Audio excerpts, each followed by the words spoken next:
Ante las dificultades, tristezas y dolores con tus hijos adolescentes, la mejor decisión es seguir los 7 senderos para evitar el fracaso futuro de ellos.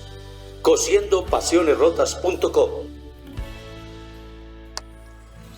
Hola, ¿qué tal? Soy Hernando Wilches García de Cosiendopasionesrotas.com y estoy aquí para hablar sobre cómo se puede guiar al hijo para que cada día sea mejor y para que entre bien en ese tema de la adolescencia.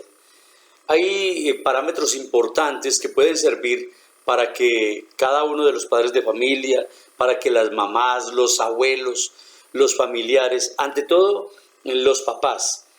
tengan en cuenta para tener una buena relación,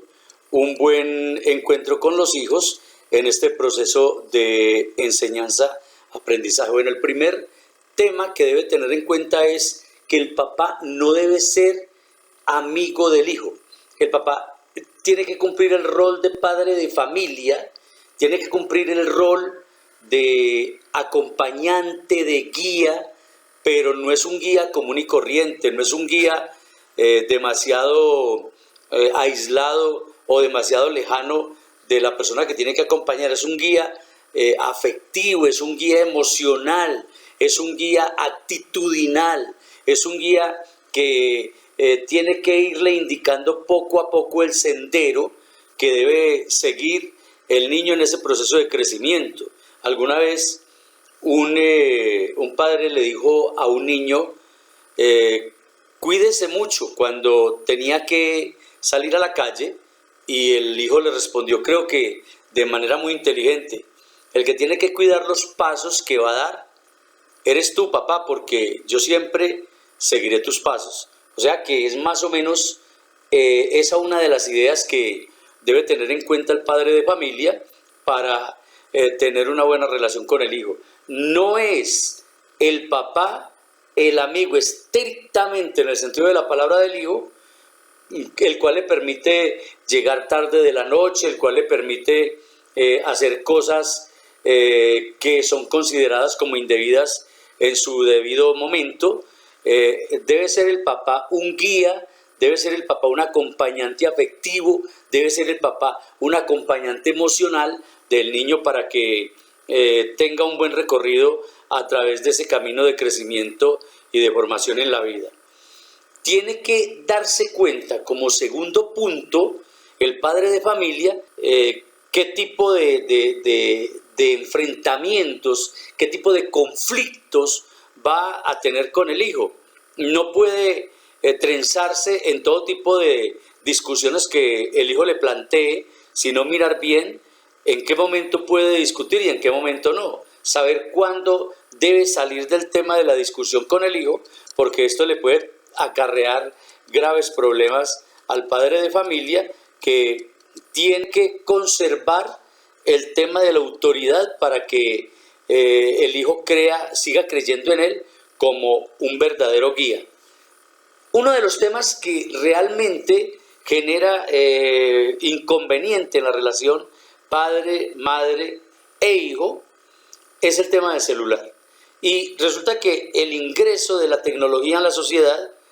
como todo tipo de progreso, como todo tipo de innovación,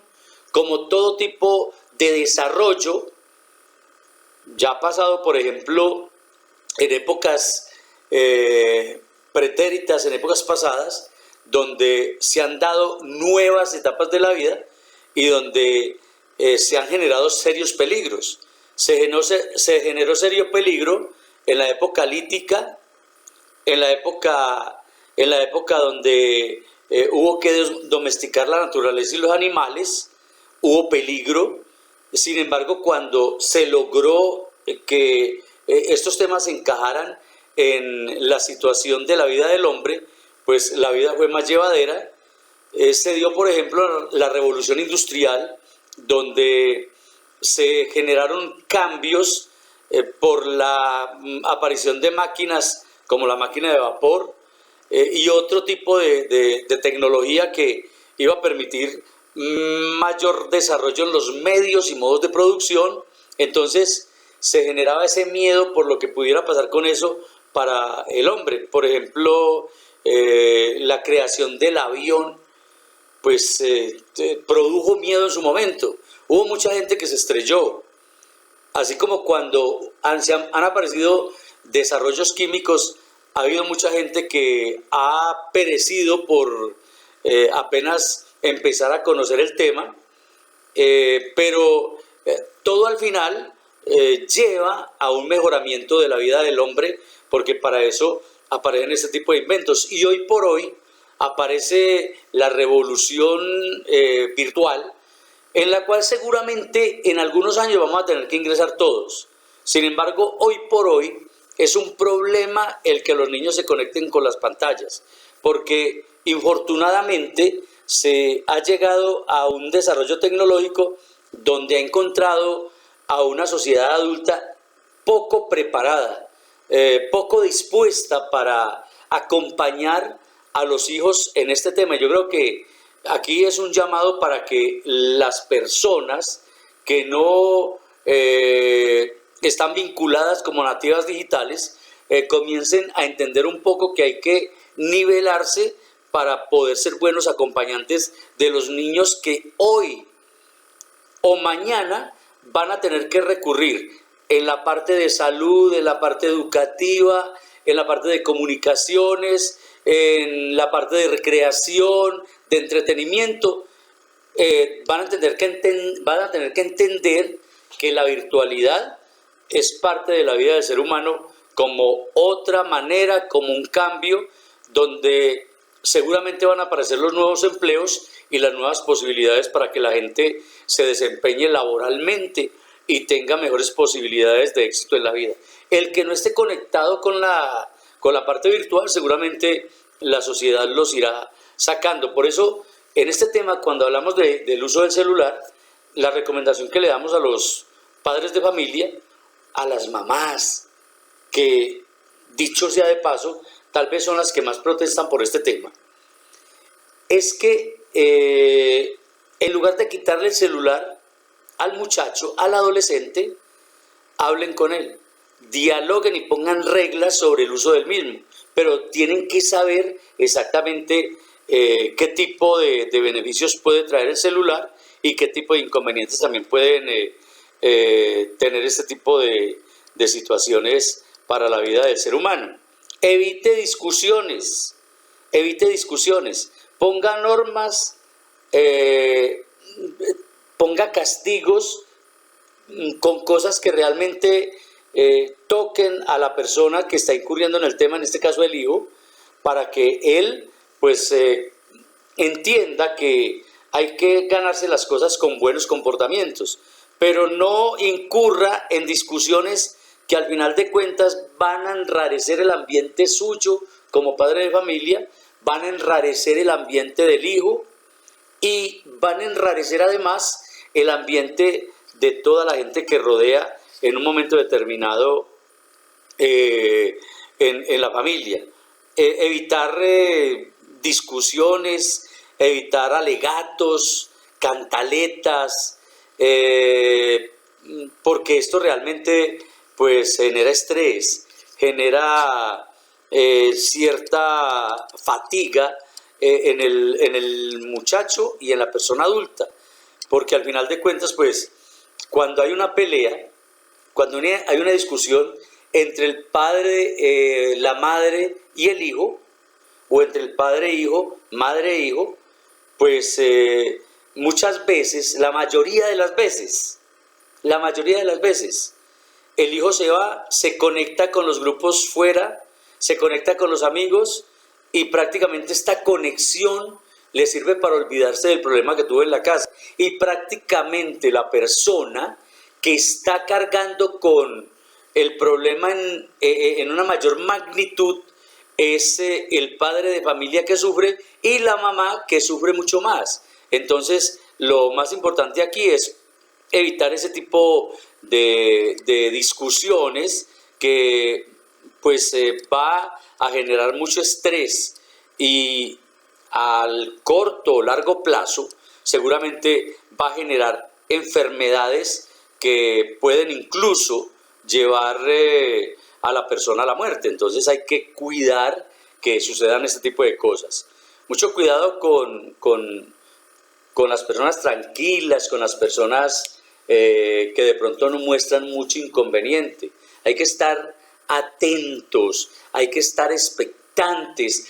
hay que estar cautelosos observando qué es lo que hacen, qué es lo que viven, qué es lo que escuchan, qué es lo que ven los niños que están entrando en el tema de la adolescencia, a qué juegan, que de pronto no vaya a aparecer un problema por ahí muy grave y usted como padre de familia tenga que decir, mi hijo fracasó porque infortunadamente no me di cuenta, no tuve el tiempo suficiente para dedicarle, para acompañarlo y enterarme de lo que realmente le estaba pasando. Yo lo veía muy callado, lo veía muy tranquilo, por eso no me preocupé por él. Entonces tenemos que evitar este tipo de descuidos con los hijos que aparecen muy tranquilos, pero en el fondo necesitan que los papás constantemente estén observando qué hacen, qué piensan, para dónde van, de dónde vienen. Y hay padres de familia además, y esto para tocar ya un último punto, y es que convierten en un caso crítico, muy crítico, la parte del comportamiento y del rendimiento académico de los niños en el colegio. Entonces, las notas de los niños en el colegio tienen que ser de 5, tienen que ser de 4 hacia arriba en los países donde se califica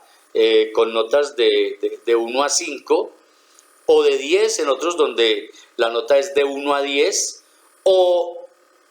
cualificaciones muy buenas donde se describen los comportamientos de los niños. Y si el niño, por ejemplo, tiene notas regulares, entonces se va generando una zozobra, se va generando una incomodidad, se va generando un pésimo ambiente entre padres e hijos por esas apariciones numéricas que dan los colegios donde califican algunas cosas que al fin de cuentas pasan a ser simples anécdotas de el comportamiento real del ser humano, porque al fin y al cabo lo que más importa es que la persona que se está formando sea un buen ser humano, sea una persona que se forme como buena familia, como buen hijo, como buen nieto, como buen esposo, como buen amigo, como buen vecino. Y de hecho pues ya lo otro se convierte en algo adicional, como una persona de éxito profesional. Pero por ahora lo que buscamos en el éxito de la persona es que tenga unos buenos comportamientos y buenas relaciones con los demás. Y esas notas pues sí son algo muy importante, pero no las llevemos al extremo de enrarecer el ambiente porque a un niño o a una niña no les va tan bien en el colegio, entonces comenzamos a recriminarlo por todo y comenzamos a restringirle algunos reconocimientos o algunos momentos donde se deben tener en cuenta que se sientan útiles para la familia y la sociedad, con lo que usted como padre le puede decir o como madre le puede decir en un momento determinado. Recuerden que las personas dependen mucho de lo que les reconozca la familia y la sociedad. Y cuando a un niño simplemente se le comienza a recriminar una, otra y otra y otra vez, entonces se le va minando, se le va perjudicando el tema de la autoestima, y esto lo lleva a pensar que él es poca cosa en el mundo, que él es una persona que poco le sirve a la sociedad, que poco le sirve a la familia, y la idea es que él se siente importante y se sienta como un ser que puede tomar decisiones y colaborar en la creación de muchas cosas del mundo. Entonces, mis queridos amigos padres de familia, a las mamás, a los papás, ahí les queda este mensaje. Ojalá que les sirva para comenzar a tener un acercamiento con esos niños que están pasando de la niñez a la adolescencia y que en dicha adolescencia comienzan a buscar cierta identidad y a alejarse un poco del tema familiar para pasar a formar parte de unos grupos que tienen unas exigencias y que lógicamente en ellos tienen que responder. Gracias por confiar en nosotros. Cosiendopasionesrotas.com para acabar con la tristeza, la inseguridad y el miedo. Juntos construimos una mejor calidad de vida.